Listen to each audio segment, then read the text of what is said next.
Você já se pegou desejando ter mais controle sobre si mesmo, enquanto tudo ao redor desmorona? Talvez seja naqueles momentos em que sua respiração fica curta, seu peito aperta e o mundo parece querer te empurrar além do limite. Você quer manter a calma, mas a raiva sobe, a mente acelera e você reage sem nem perceber. Depois vem a culpa, o arrependimento, o cansaço e a sensação de que perdeu mais uma batalha contra si mesmo.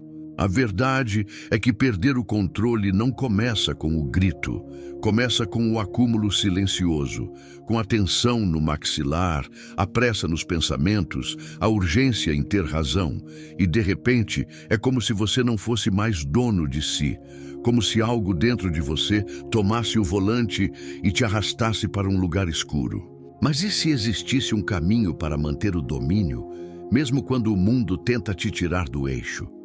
Neste vídeo, você vai descobrir 8 lições estoicas para cultivar o autocontrole, fortalecer sua mente e agir com clareza, mesmo sob pressão. Não se trata de engolir sapos, nem de ser frio. Se trata de ser livre por dentro, de escolher sua resposta quando todos esperam sua reação, de respirar quando tudo grita por desespero. Essas lições vêm de homens que enfrentaram guerras, perseguições e perdas irreparáveis, e ainda assim permaneceram calmos. Marco Aurélio governava um império em colapso e escrevia sobre serenidade. Epicteto viveu como escravo e ensinava liberdade interior. Sêneca perdeu tudo e ainda assim falava de paz. Eles não ensinavam teoria, eles ensinavam sobrevivência da alma. Assista até o final.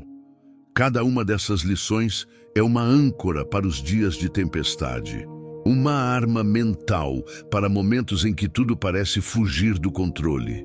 E se alguma parte deste vídeo tocar você, comente aqui embaixo.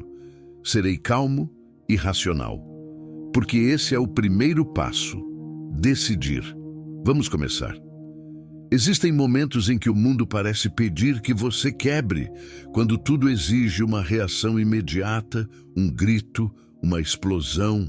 Mas os antigos estoicos acreditavam que a verdadeira força não está em resistir ao caos com os punhos cerrados, e sim em permanecer inteiro por dentro, mesmo quando tudo ao redor rui. Marco Aurélio, imperador de Roma, escrevia para si mesmo em noites solitárias: você tem poder sobre sua mente, não sobre os eventos. Perceba isso e encontrará a força. Epicteto, embora acorrentado, ensinava liberdade. E Sêneca, diante da morte, falava com serenidade. Eles não buscavam controlar o mundo, buscavam controlar a si mesmos, porque sabiam que a mente indomada é o pior dos tiranos. A filosofia estoica não é distante, não é teórica. Ela é prática como o silêncio antes de uma resposta, como o ato de respirar fundo em meio ao conflito. Ela nasce da dor e se transforma em direção. E talvez, mais do que nunca, ela seja necessária agora. Vivemos cercados de estímulos, prazos, cobranças, opiniões. Cada notificação é uma faísca, cada crítica, um gatilho. E quanto mais rápido o mundo gira, mais urgente se torna aprender a parar, a escutar, a observar antes de reagir, a cultivar um espaço interno onde nenhuma pressão externa pode entrar. Essa filosofia não exige perfeição, exige presença. E nos lembra todos os dias que o autocontrole não é um dom, é uma construção. Uma escolha diária, silenciosa e profundamente libertadora. É dentro dessa construção que vamos mergulhar agora. O caminho começa com o corpo, porque quem não governa seus gestos será governado por seus impulsos. 1. Domine o corpo para libertar a mente. Antes do pensamento, vem a tensão no pescoço. Antes da palavra atravessada, vem o aperto no peito. O corpo sente antes que a mente perceba. E é por isso que o autocontrole começa por ele. Porque uma mente agitada dentro de um corpo solto É como tentar segurar água com as mãos abertas. Epicteto dizia: nenhuma grande coisa é criada de repente. O domínio não vem do nada. Ele começa em gestos pequenos, em perceber que você está andando rápido demais, falando alto demais, respirando curto demais. É nesse instante, quando você toma consciência do seu corpo, que a mente começa a se organizar. Imagine alguém em chamas tentando apagar o fogo com as mãos. É isso que tentamos fazer quando tentamos acalmar a mente ignorando o corpo. Mas o estoicismo nos ensina: acalme seus movimentos, aterre seus pés, solte os ombros, respire de novo e de novo. Esse gesto quase invisível é uma chave. Quando você desacelera o corpo, a mente encontra espaço. Quando você silencia o corpo, os pensamentos perdem força. E é nesse silêncio que nasce a escolha: reagir ou responder com presença. Porque o verdadeiro controle mental não é forçar a mente a se calar. É criar um ambiente interno onde ela possa descansar, onde ela possa ouvir antes de gritar, onde ela possa ver antes de julgar. E tudo isso começa com o corpo. 2. Decida antes de reagir. Existe um instante invisível entre o que te acontece e o que você faz com isso. Um intervalo minúsculo, quase imperceptível. Mas é ali que mora sua liberdade. A maioria das pessoas vive como se esse espaço não existisse. Reagem no automático, como se cada ofensa exigisse uma resposta, cada crítica merecesse um ataque, cada pressão exigisse urgência. Mas o estoicismo ensina que você não é um reflexo. Você é uma decisão. Marco Aurélio escreveu: a qualidade da sua vida depende da qualidade dos seus pensamentos. E pensamentos não são impulsos. Pensamentos são escolhas conscientes. Pensamentos são direção. Quando alguém te provoca, você pode reagir, mas também pode pausar, respirar, observar. E nesse breve silêncio você se pergunta: isso merece minha energia? O que é realmente essencial agora? Essa pausa, esse espaço entre estímulo e resposta, é o que separa um ser reativo de um ser lúcido. Agir com decisão é escolher o tempo interno, é perceber que nem toda urgência é real, nem toda provocação é pessoal, nem todo desconforto precisa ser respondido de imediato. O impulso grita, a sabedoria escuta. Reagir é ser arrastado, decidir é permanecer. E quanto mais você treina essa pausa, mais natural ela se torna, até que um dia você se vê diante do mesmo caos e algo mudou. Não lá fora, dentro. Você se tornou o tipo de pessoa que não se quebra por qualquer vento, porque aprendeu a decidir, porque escolheu não ser um espelho do mundo, mas uma presença firme dentro dele. 3. Transforme a dificuldade em direção. A vida não pergunta se você está pronto.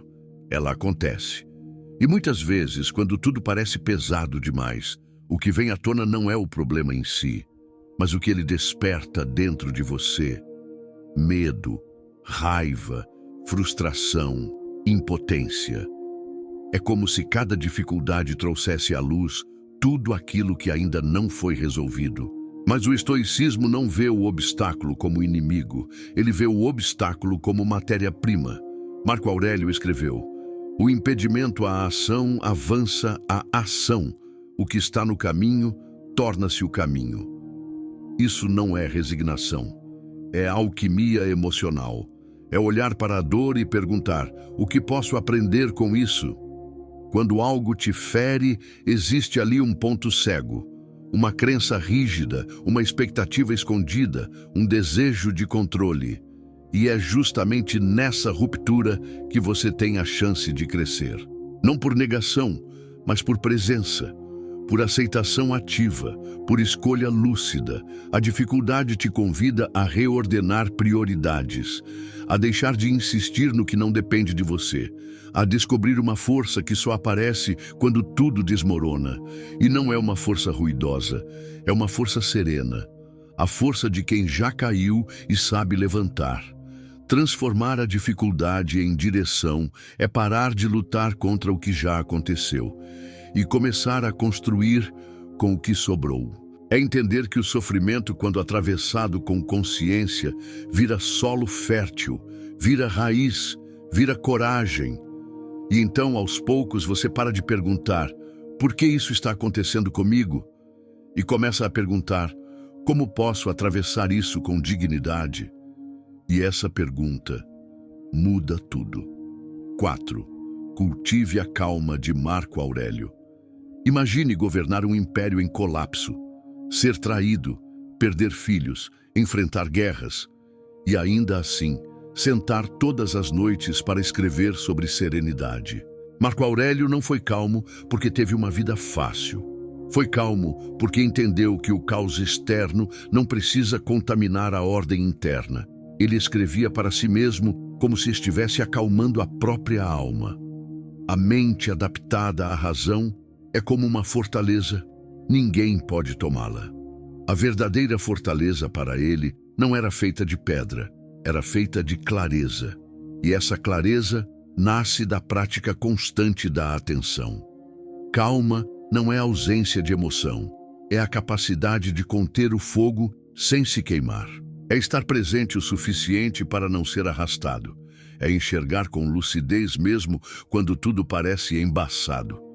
Marco Aurélio praticava isso com perguntas simples. Isso depende de mim? Isso vai importar daqui a pouco? Estou vendo com os olhos da razão ou da emoção? Cultivar essa calma é um trabalho de todos os dias. É acordar e lembrar: hoje serei testado.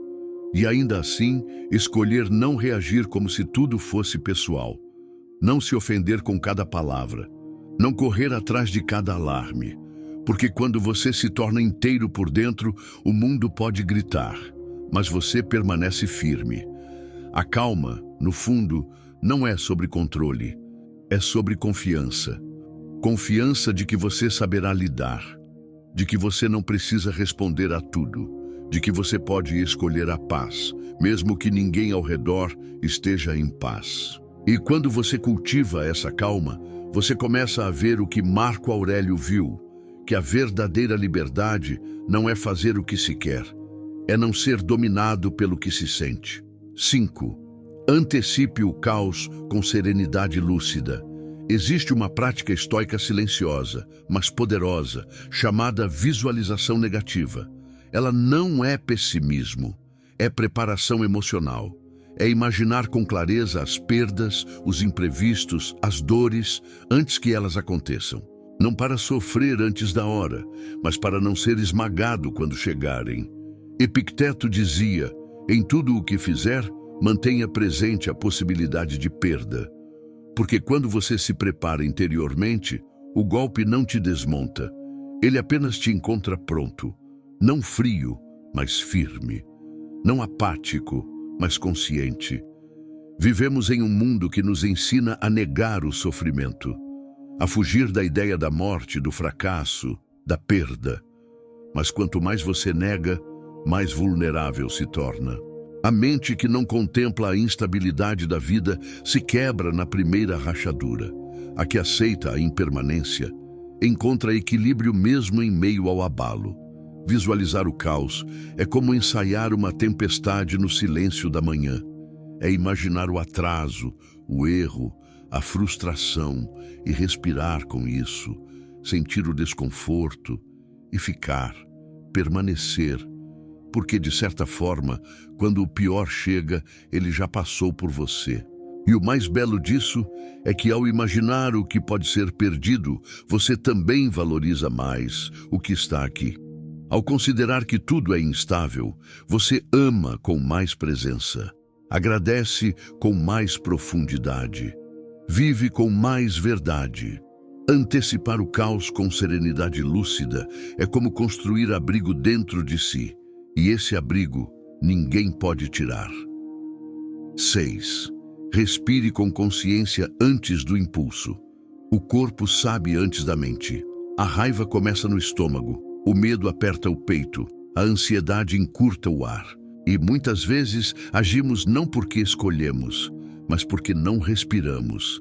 A respiração é o fio invisível que conecta o impulso à consciência.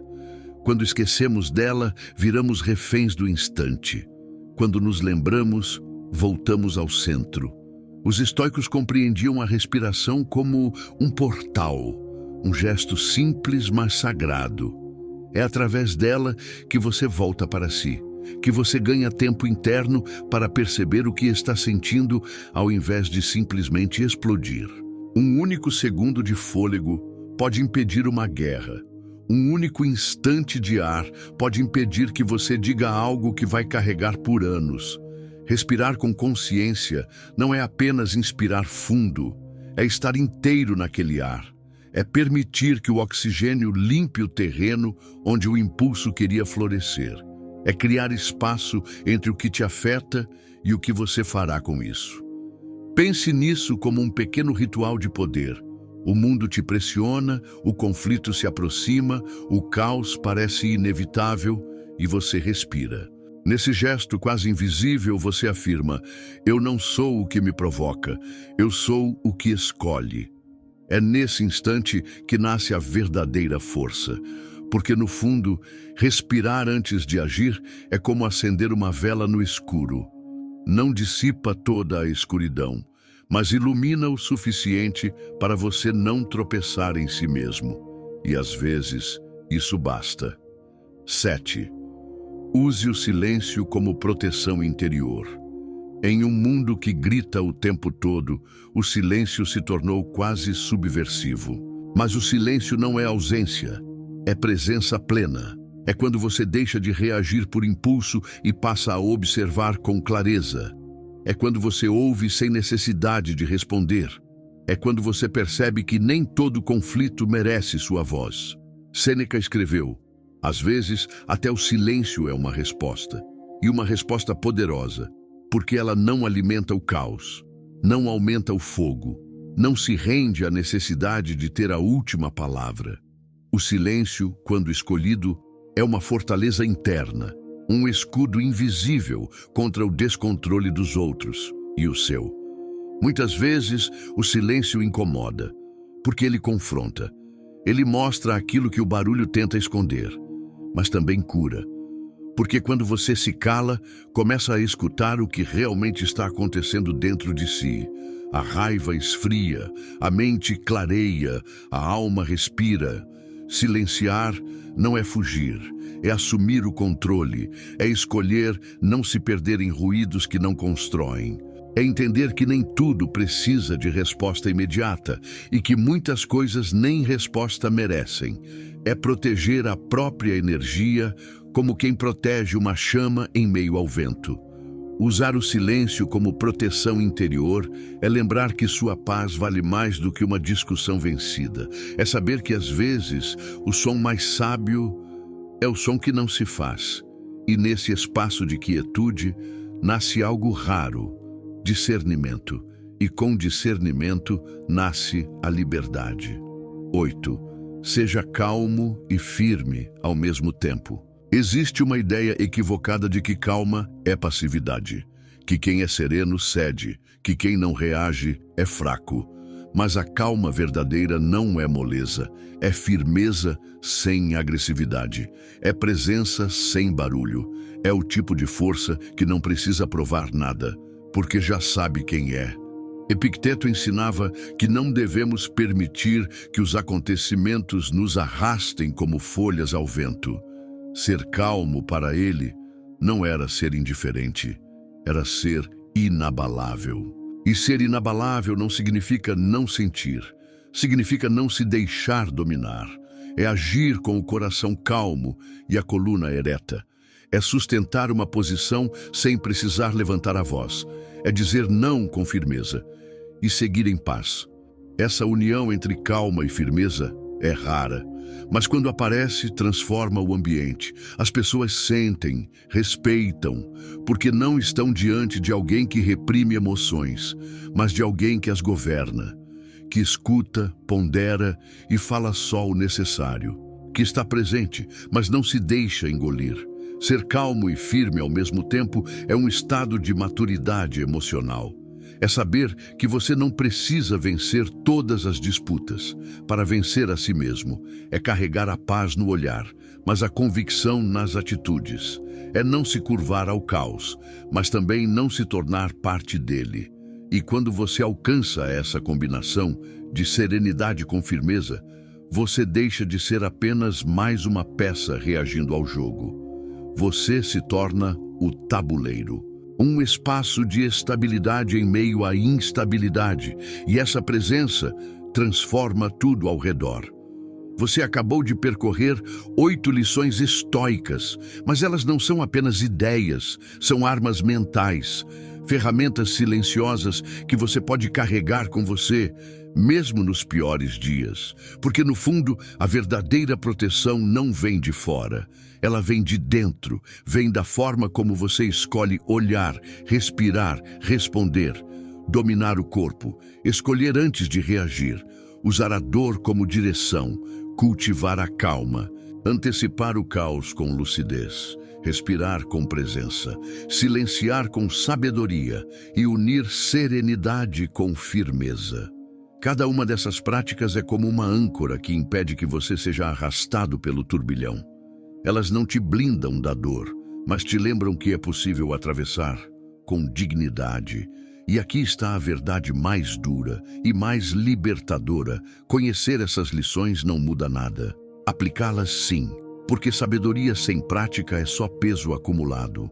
O estoicismo não quer ser entendido, ele quer ser vivido. E só quando você vive é que algo dentro de você começa a mudar. Não espere o mundo melhorar. Não espere a raiva passar sozinha. Não espere a calma cair do céu. Construa. A cada gesto, a cada escolha, a cada respiração. A força que você busca não está lá fora. Está aí, adormecida, esperando ser despertada.